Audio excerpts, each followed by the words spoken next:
So first of all, trigger warning. The talk discusses about domestic violence, intimate partner violence, stalking and harassment, which could be a sensitive topic and could be disturbing or triggering for some people. So if you would like to leave or zone out now, this is a good chance, or you can leave in the middle of the talk. That's completely fine. Uh, so I can take a pause for a second. So hi, I'm Naman. I'm a first year PhD student at University of Wisconsin-Madison. This work was conducted in collaboration with Nick, Majid, and Rahul, who is my advisor. First of all, I would like to give a statement of positionality and responsibility. Authors identify as male, BR from different races, American, Arabic, and Indian. And importantly, the authors are trained to conduct research on victims of intimate partner violence with a local domestic abuse intervention services. So what is intimate partner violence? It's a form of abuse or violence by abusive intimate partner. It can be through coercion through sexual, physical, verbal, emotional, or economic. It usually renders the victim and survivor helpless and vulnerable due to a large power differential between the abusive relationship. Here's some statistics. CDC reports about 1 in 3 women and about 1 in 4 men experience severe violence by their intimate partner.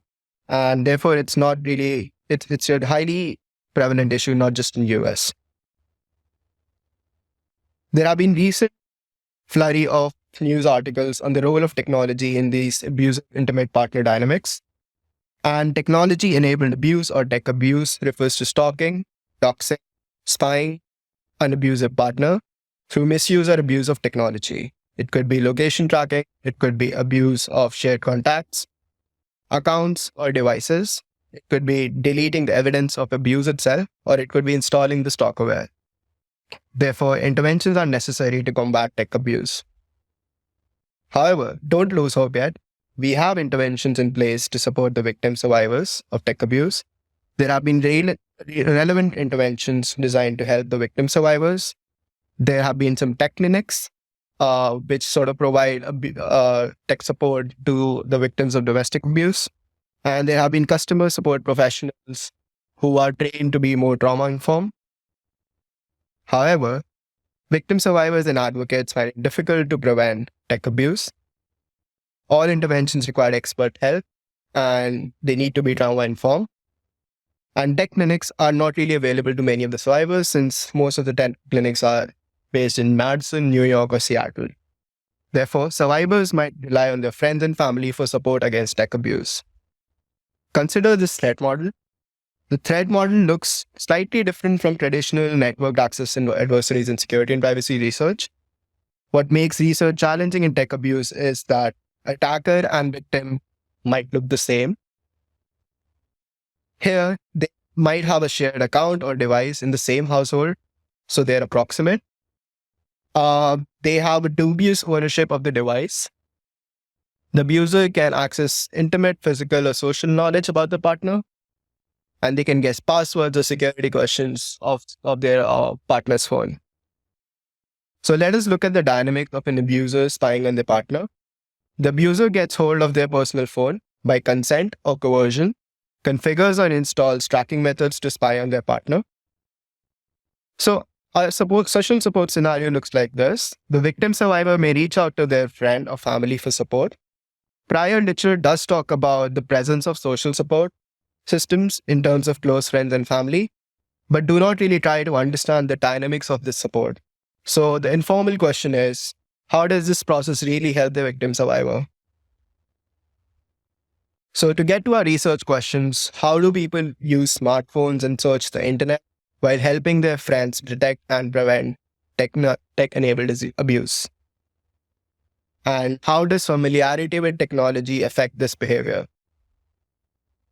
So we focus on methods of live location sharing since it's the most prevalent, where the abusive partner seems to know the exact location of their partner, where they are going at different points of time. Thus, the partner reaches out to their friend to seek help. The friend will act as a participant of a study. Based on real-life stalking scenarios in prior literature, We install 4 different tracking methods on a controlled, compromised iPhone. The participant is tasked with identifying the forms of tracking and how to stop them. We also provide the participant with a controlled laptop with a browser and a search engine and encourage them to look for resources online in case they need help in the process. So we capture the interactions of the participant with the compromised phone, the laptop, and we think out loud in performing the given task to detect and remove the tracking methods. If they consent to, we record the audio and screen capture of the phone and the laptop to take notes. And our hypothesis is that the tech-savvy participants will write more complex queries, navigate through the phone, search engine, and the online resources more effectively than the non-tech-savvy participants. This is based on the underlying assumption that technology-enabled tech-savvy participants are more comfortable with technology. So finally, we distribute flyers in our city to hire different participants. And the participants were asked to sign a consent form to ensure that they're aware of the risks associated with the experiment. We provide participants with helpful resources in case they need help in the future. Additionally, participants are allowed to opt out at any given time of the study whenever they feel like. We collect basic demographic information just to make sure the sample is uniform and ask them to self-report on the familiarity with technology on a Likert scale. We compute a threshold value from the scores to divide them into 2 groups, which is tech-savvy participants and non-tech-savvy participants. And finally, all the information that we collect is anonymized and deleted. We take people who are 18 years old and above and in English are an iPhone user. This is because the user interface of iOS is relatively consistent throughout the different versions as compared to Android, with changes with different manufacturers. And we do not hire people who have experienced intimate partner violence in the past to avoid re-traumatization. And finally, we do not conduct an online study to control for the compromised phone and the laptop that we have provided. It's a mixed method study.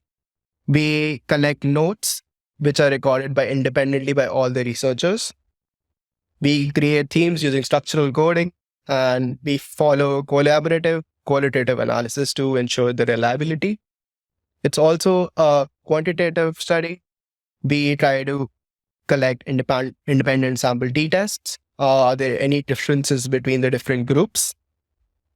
And we try to collect correlation coefficient as well to try to understand how our different statistics sort of correlated with each other. Please note that this study is still in progress. It's a vision talk. I will talk about the future implications and the impacts that we envision and talk about some open questions to start our discussion. So first of all, we would like to improve the mobile operating system's design.